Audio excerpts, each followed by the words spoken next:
भक्तों की कथा में एक बार भगवान को ताली बजा करके, तुम्हें प्यार का कर्ज मैं देवताओं के जैसे लंबी उम्र पाकर भी चुका नहीं सकता है, मुझे मुझे माफ करना माँ। कृष्ण बलराम जाने के लिए तैयार हुए और कहते हैं कृष्ण बलराम रथ में बैठे हैं, जाने के लिए तैयार हुए और चले हैं। कहते हैं जब तक रथ दिखाई देता रहा, गोपियां पीछे पीछे दौड़ रही है। जब तक रथ की ध्वजा दिखाई देती रही, गोपियां पीछे पीछे दौड़ रही है।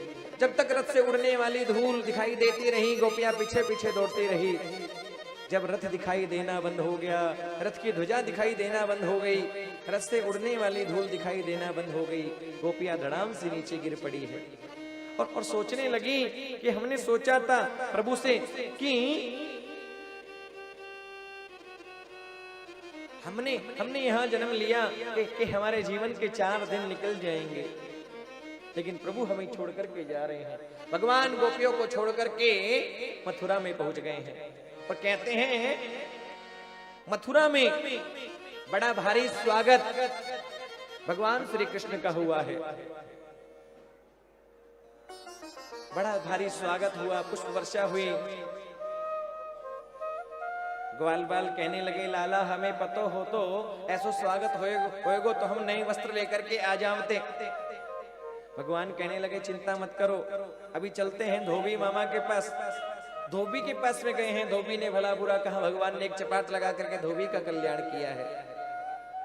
भगवान ने धोबी का कल्याण किया है और धोबी से वस्त्र लिए हैं, दर्जी के पास में गए हैं, वस्त्रों को सही कर करके ग्वाल बालों ने सब धारण किया है। भगवान जा रहे हैं आगे। कहते हैं एक नारी दिखाई दी है जो 3 जगह से टेढ़ी है, हाथ में चंदन की कटोरी है, कंस महाराज को चंदन लगा करके आती है, नाम है त्रिवक्त्रा। कौन है वो? जैसे ही स्त्री को देखा भगवान बोल उठे हे सुंदरी ये चंदन मुझे लगाओ। और जैसे ही सुंदरी बोला वो कुब्जा तो बड़ी प्रसन्न हो गई हैं कि किसी ने मुझे सुंदरी बोला है। हाँ, माताओं की कोई तारीफ करता है ना तो बड़ी प्रसन्न होती है। अब देखो 3 जगह से टेढ़ी कुब्जा, रंग भी गोरा नहीं है, सांवली है। भगवान ने सुंदरी बोला, प्रसन्न हुई। माताओं की कोई तारीफ करते बड़ी प्रसन्न होती हैं। एक बार 3 माताएं ट्रेन में जा रही थी, 3 माताएं ट्रेन में जा रही थी और एक का था बर्थडे, जन्मदिन था। अब था 50वां जन्मदिन और बर्थडे केक कट रहा था। तो दूसरी ने पूछा, बोले कितने साल की हो गई दीदी? बोले आज 40वां जन्मदिन मना रही हूं। क्या बोल रही है? 40वां जन्मदिन मना रही हूं। बहुत बढ़िया। एक जो 38 साल की थी उससे पूछा तुम कितने की हो गई? बोले अभी 1.5 महीने पहले 28वां जन्मदिन मनाया है, 10 साल कम बता रही है। अब जो 27 साल की थी, 27 साल की थी उससे पूछा तुम? बोले नवंबर में 17 साल की हो जाऊंगी। ठीक है। अब तीनों की बातें, एक बाबा 65 साल के, एक बाबा ट्रेन के अपर सीट पर सो रहे थे। 65 साल के बाबा अपर सीट पर सो रहे थे। वो 50 वाली बोल रही है मैं 40 की हो गई, वो 38 वाली बोल रही है मैं पिछले महीने 28 की हो गई, और जो 27 की है वो बोल रही है अभी नवंबर में 17 साल की हो जाऊंगी। बाबा का दिमाग खराब हो गया बात सुन सुन के। बाबा ऊपर से नीचे धड़ाम से नीचे गिरे। उन्होंने बोला तुम कौन? बोले मेरा भी जन्म हुआ है,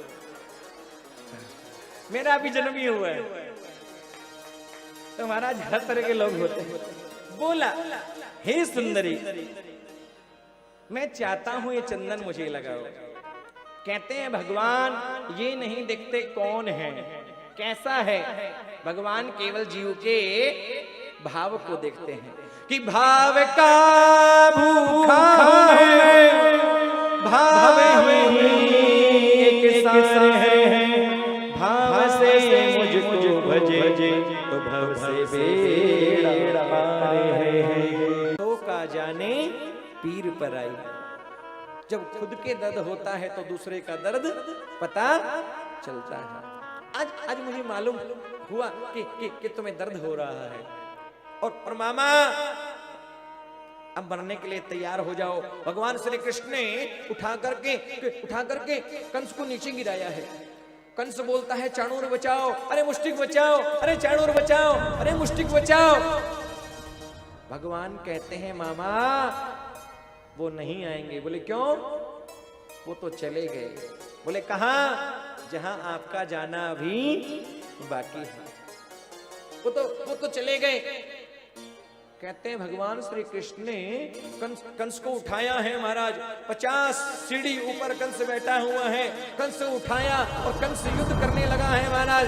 2 बार कंस ने भगवान को नीचे गिराया। भगवान ने कंस को नीचे गिराया है और युद्ध करते करते भगवान श्री कृष्ण कंस को उठा करके 50 सीढ़ी ऊपर नीचे धड़ाक से गिरा दिया है। जैसे ही नीचे गिराया कंस का तो माथा फट गया, कंस का कल्याण हो गया।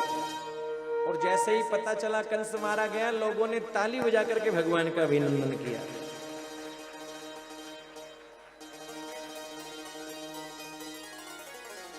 कहते हैं जब भगवान ने कंस को नीचे गिराया तो कुछ लोगों ने ताली बजाई, कुछ लोगों ने नहीं बजाई। बोले क्यों?